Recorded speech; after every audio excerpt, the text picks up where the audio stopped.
Good morning students. कल हमने पढ़ा था एक्शन और रिएक्शन के बारे में। आज हम डिस्कस करेंगे डिटेल में थर्ड लॉ ऑफ मोशन, यानी थर्ड लॉ ऑफ मोशन। अच्छा, थर्ड लॉ ऑफ मोशन क्या है? It states that if a body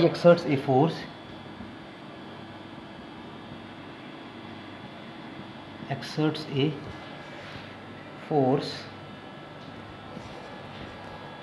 on a second body,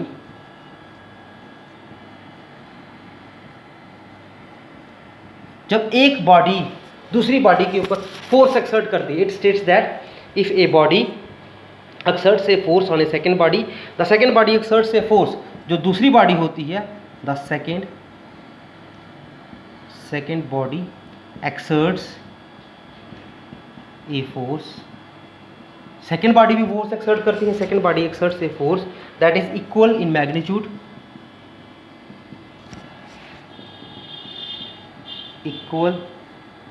magnitude,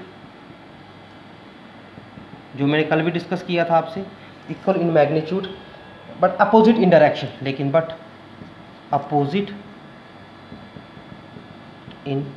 लेकिन डायरेक्शन उसकी अपोजिट होगी।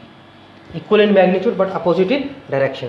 तो ये हो जाएगा हमारे पास थर्ड लॉ, यानी एवरी एक्शन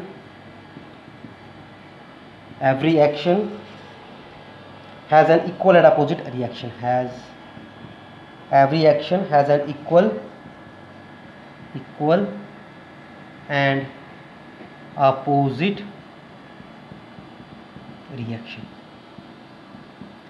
This is ये है न्यूटन्स का third law. Every action has an equal and opposite reaction. Force exerted by ये first body is action, force exerted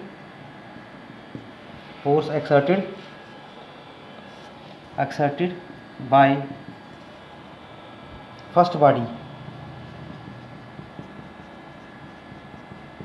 is called, जो पहली बॉडी से होगी उसको हम एक्शन कहेंगे।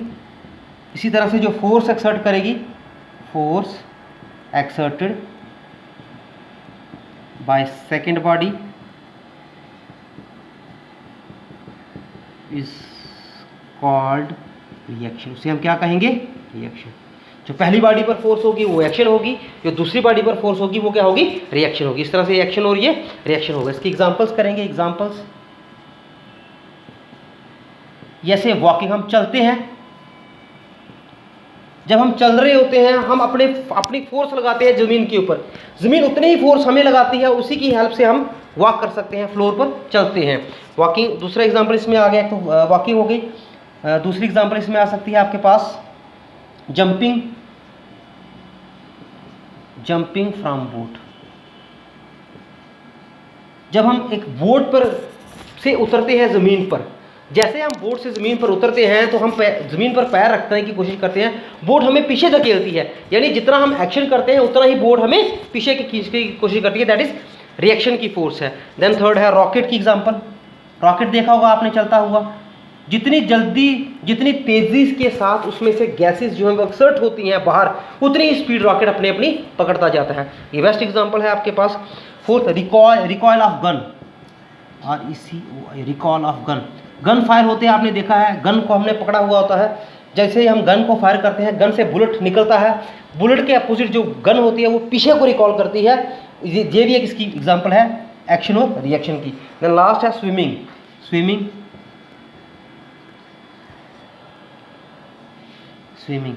Is once again the example of action and reaction. हम हाथों से पानी को पीछे करते हैं और आगे जाते हैं, पानी भी अपनी फोर्स लगाता है, हम जो फोर्स करते हैं, एक्शन जो वाटर फोर्स करता है वो रिएक्शन है। That is the best example of action and reaction. इस तरह से हमारा थर्ड लॉ हो गया एक्शन एंड रिएक्शन। अब कल हम पढ़ेंगे conservation of momentum. Thank you students.